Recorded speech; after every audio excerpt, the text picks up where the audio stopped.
Pisces, hi! Welcome to Mr. Queen PH at ito ang inyong energy update ngayong August 16 to 31, 2023. Bago tayo magsimula, ipopromote ko lang ang Mr. Queen Power Bracelet. So para sa mga naghahanap ng Evil Eye Bracelets, available na po ang dalawang klase ng Evil Eye Bracelet sa ating shop. So meron tayong Selenite Evil Eye at Obsidian Evil Eye Bracelet. So parehas lang merong protection and cleansing properties. Ang kaibahan nga lang is ang selenite is nagre-recharge rin siya ng mga crystals and semi-precious stones na kasama niya. So pwedeng isuot nyo to alongside with other bracelets and i-recharge din niya yon.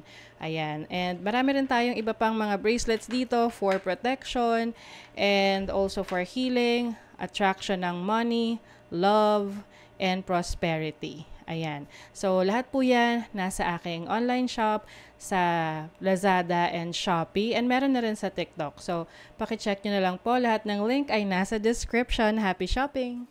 Okay, so let's see ano yung energy update for you, Pisces. August 16 to 31, 2023 for Pisces. Pisces. Okay, you have the Ace of Swords. Some of you are going to make a decision.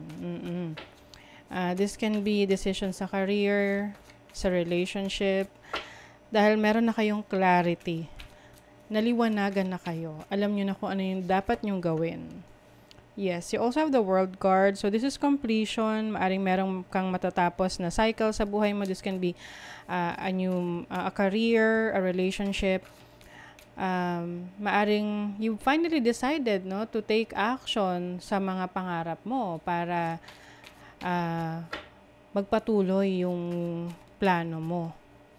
Yung iba naman, this is a message from a person na malayo sa'yo, no? Pwedeng iba sa inyo may apply sa ibang bansa, tapos may ko-contact sa inyo regarding sa update doon sa in-applyan ninyo. You also have the Page of Cups. Some of you are connecting romantically sa pwedeng foreigner. Or merong long distance relationship. Baka yung iba papasok kayo sa isang relationship. You also have the Justice card, which is about balance, equality. So decision making talaga for some of you, Pisces. It's like a major decision in your career, your finances as well. Kasi meron ditong Three of Pentacles. So, ito ay enterprising, working with other people. This is also growth, expansion ng inyong business, ng career ninyo. And you have the Judgment card. Uy, major change to.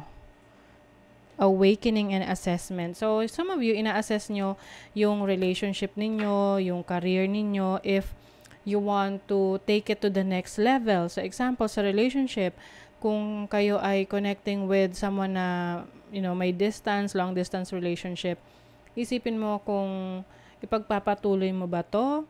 Seseryosohin mo na ba tong relationship na to? Or papasok ka na sa isang seryosong commitment?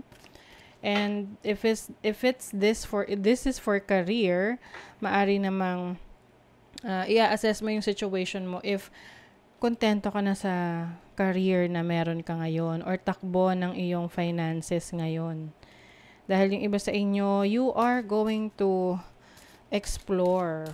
You're going to work with other people, collaboration. Welcoming the unexpected, intrusive, or undesirable brings unlooked for benefits. O parang magte-take kayo ng risk. Oo. Ito yung mga plano nyo sa buhay na nasa isip nyo lang, hindi kayo nagte-take action, and now you realize na paano mo malalaman yung resulta kung hindi mo gagawin, hindi mo susubukan. And may benefits dyan, may makukuha kang benefits. Let outward deeds and words match inner feelings. Ayan. So, this is the alignment of your energy. Yung action mo versus sa totoong nararamdaman mo. So, this is also about being authentic. Pagiging totoo sa iyong sarili. Minsan kasi, we tend to sugarcoat things para lang hindi tayo makasakit ng ibang damdamin ng ibang tao. But, minsan kasi mas maganda na maging, straight to the point ka eh. Para at least maliwanag dun sa tao yung gusto mong iparating sa kanya. 'Di ba? So, kung talagang you care for someone, you're going to show it. Hindi lang sinasabi, but also through actions. And then sa money, career, finances, you mesmerize people o meron kang charisma, you have the riz. You mesmerize people with your charm and elegance. You have your own style that captivates your audience. Use your confidence to your advantage. So, yung iba sa inyo, pwedeng kayo ay, maraming nag-a-admire sa inyo, the way you carry yourself, yung confidence nyo. So, it is working to your advantage. Maaring iba sa inyo, social media influencer or content creator, kuha kayo ng mga followers, and at the same time, yun din nagbi-build ng confidence ninyo. So, some of you are very much determined. Consistency is the key daw. Yung susi sa tagumpay nyo is yung determinasyon nyo. Paano kayo magtrabaho? Tuloy-tuloy ba o pa-skip-skip? And some of you are going to learn something. Mag-a-add kayo ng kaalaman na makakatulong sa pagpapaunlad ng inyong career. Yung iba may a-attend na training, yung iba naman sarili nyo lang na research. Oo, kasi you'll never know na maaring maging sobrang interesado kayo dito, ma-master nyo yung isang bagay, and then dun kayo mas magiging successful in the end, 'di ba? You also have the Emperor. Wow. Pagdating talaga sa inyong determinasyon, yung disiplina nyo sa sarili nyo, mas lalo nyong napapatibay, no, yung inyong determination. And this is also about planning. So, yung mga goals ninyo, hindi lang siya nasa isip, pinaplano nyo rin kung paano nyo to maisa sa katuparan. You also have the High Priestess. You are divinely guided. You also have the Seven of Cups. So, there are a lot of options, opportunities na darating sa'yo. Pero hindi lahat ito ay makakabuti para sa'yo or magbibigay sa'yo ng success. That's why, napaka-importante na you know what you want, okay? Alam mo kung ano yung gusto mo, at mag-focus ka dun sa interest mo. Dahil definitely, you're going to be successful. So, sa love naman, you have healthy choices, self-love, self-care, ayan, focusing on yourself, taking care of yourself, na hindi natin kailangan na iasa sa ibang tao yung pag-aalaga sa atin, kasi unahin na natin, alagaan yung ating sarili. 'Di ba? You also have wedding rings. Uy, may union, may marriage, may soul connection. Yung iba siguro, maaring a-attend kayo sa kasal or wedding ng kamag-anak nyo. Or pwedeng kayo rin to. Key on a ring. Uy, maraming options. You have a lot of options whether you want to get into a relationship or not. So, yung iba sa inyo, maaring hindi kayo nagmamadali. No? Yung iba naman, may asawa na or mag-aasawa na. But, yung iba naman sa inyo, you choose to take care of yourself first. Oo, bago ang ibang tao. Kasi syempre, paano kayo makakapag-alaga ng iba kung yung sarili nyo, hindi nyo maalagaan or naaalagaan. So, be careful rin sa mga interactions ninyo sa relationship para dun sa mga walang commitment. Okay? Kasi baka ma-involve kayo sa isang one-night stand. You have the Four of Swords. You are healing. You have the King of Pentacles and the Seven of Wands.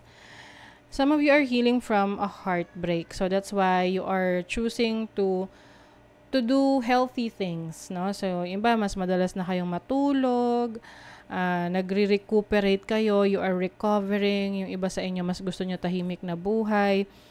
With the King of Pentacles here, I also see you just focusing on your resources, your money, your income, your stability. And with the Seven of Wands, maingat kayo ngayon. Maingat kayo sa mga romantic connections. Lalo na kung hindi ito seryoso or alam mo na, yung mga yung mga nagpaparinig-rinig lang na hindi naman kayang patunayan. Kasi gusto nyo, nagmamatch yung totoong pinapakita sa sinasabi. So, tinan natin. I hid who I really am from you. So, yung iba sa inyo may be dealing with someone na hindi naging totoo sa inyo. You came closer than anyone. Oh, nako. And I want to tell you how I feel. So, some of you naman, maaring meron dito na nagtatago ng feelings sa inyo. Siguro hindi pa siya ganun kasigurado kung ganun din yung nararamdaman mo sa person na yon. But, some of you, maaring may mag-offer ng love or mag-express ng feelings. But, I think yung iba sa inyo, hindi pa kayo sure or hindi yun sa ngayon yung inyong priority. Para to sa mga walang relationship And some of you naman parang hindi nyo talaga siya priority. Kahit na may feelings, andun yung fears, lalo na kung nagkaroon kayo ng experience in the past na traumatic. You are the image maker. What you focus on manifest. What thought pattern do you need to shift? Yes. So, kung ano raw yung pinofocus mo, yun yung magmamanifest. So, piliin nyo na kung saan yung focus na yan. Sa problema ba? Sa solusyon? 'Di ba? O sa mga actions na kailangan nyong gawin para matupad yung mga minamanifest nyo. Okay? So, that is your reading, Pisces. Kung nagustuhan nyo ito, naka-resonate kayo, mag-comment kayo dyan, like, share, subscribe, para lagi kayong updated sa ating mga readings. Thank you so much, Pisces. See you again.